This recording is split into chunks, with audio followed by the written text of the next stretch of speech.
So we're in this thing here where we're dealing with emotions, and when you're dealing with highs and lows, there's a thing that your body wants to do. It wants to cope. And one of the easiest ways that we can cope is turn to food because it's all around. And it's not quite as taboo as doing drugs or binge drinking.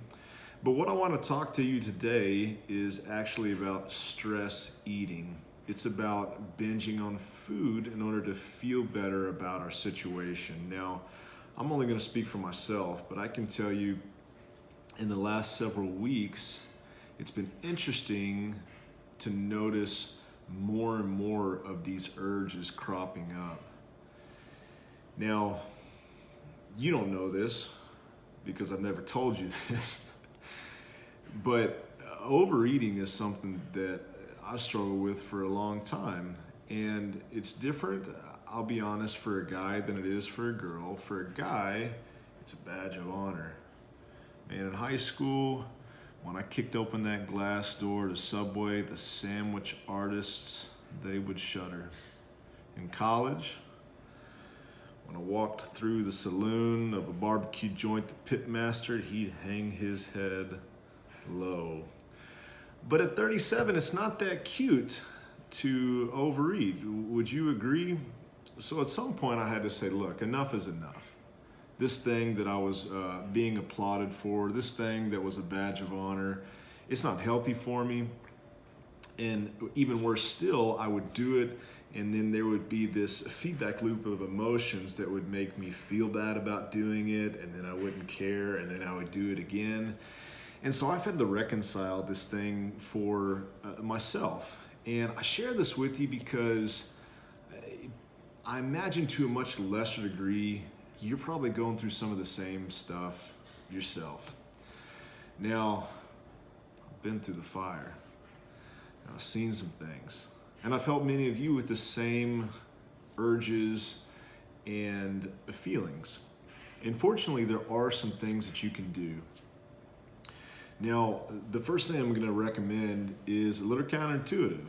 Instead of saying, don't you ever do it, I say, let her fucking rip, man. Go for it. But when you go for it, I want you to pay attention. And not just pay attention, I want you to write it down. I want you to write down exactly what is happening as you're eating that. Now that'll take away some of the juice of the experience. It's like, sugar, it makes me feel this way. But I really would write out what you're thinking, what you're feeling, what you're doing in that moment, who you're with. And I would do this retroactively 1 to 2 hours before you indulged in something. So you'll have to do that after the fact.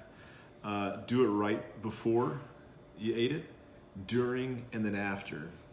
And I've only done this once or twice, but it's been illuminating, and I'll explain. There's typically triggers that are associated with the things that we like to consume. What I found for myself is that if it's after dark, if my wife is sitting right by me, if the kids are in bed, if it's Saturday, and if I've had a long week, the conditions are perfect for me to want to taste something salty or sweet. But what I found is that if it's Tuesday at noon and I'm by myself and I'm working, I don't feel that same way. Now, the reason that is so powerful is it tells me that I'm not actually a slave to this thing that feels like it on Saturday night. But it's these dominoes that have been falling several hours prior that makes me feel like that in this moment. So being aware of that longer maturation of what you're feeling is really important. Now, once you feel that, you can figure out if this is something you can change or avoid. And that's what we're going to talk about next. But if you can't, even just being aware that it's happening is really helpful. And so the next thing I have for you is to actually give yourself a little menu of other things that you can participate in before you decide to use food as the way with which you'll feel better. Now, these things are just things I've come up with, so don't judge me for them, okay? This is just me, and I'll tell you that I've tried lots of different things and failed lots of different times. But for me, I got this little list and I've written it out and I put it on the side of the fridge. And when I'm feeling the urge to just go crazy, one of the first things I'll do is I'll take a walk with my bride outside into the street and back. It takes us about 12 minutes. Something else I'll do is I'll pick up this book that I'm reading that I know makes me feel smart, and I'll read just for 5 or 10 minutes. We got a record player in the next room. I can put on a record, listen to 2 or 3 songs from a favorite album of mine, or don't tell anybody this, but I'll draw a bath. I know guys aren't supposed to take baths, but this is just something that's happened in the last couple of months. But you draw me a nice bath, man, that could really pull me out of the things I'm feeling. But anyways, that's just me.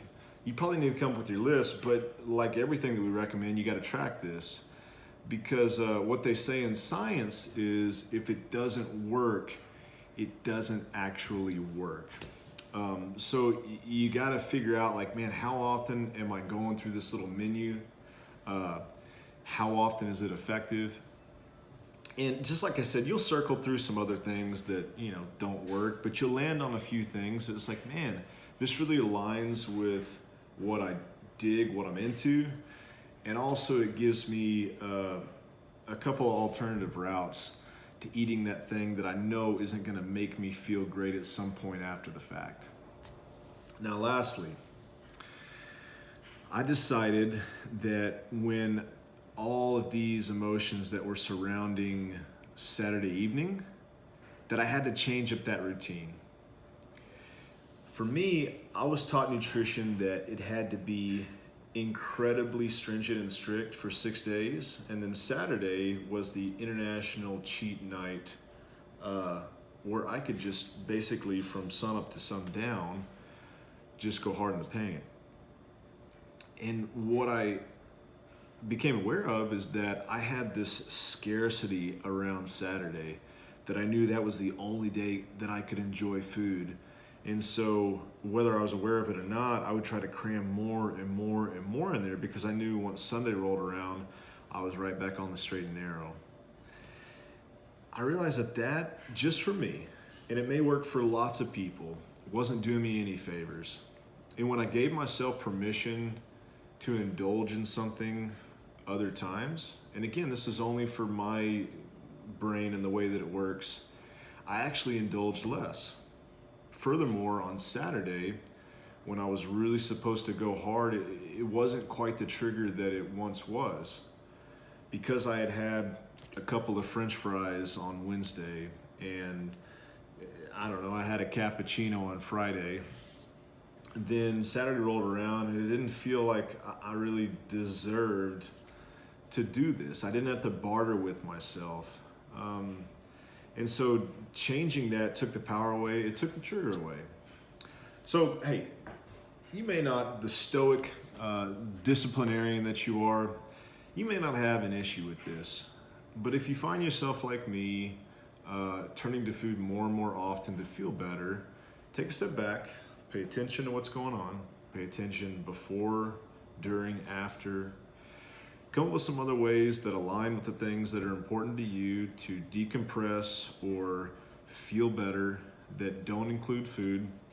And then in this shelter in place that we find ourselves in, you have the freedom to change the routine. You have the freedom to do exactly like I did, to turn some of those pre-established rules that we think we have to follow on their heads to come up with what works for you. Hope this has been helpful. Hang in there. I'll see you next time.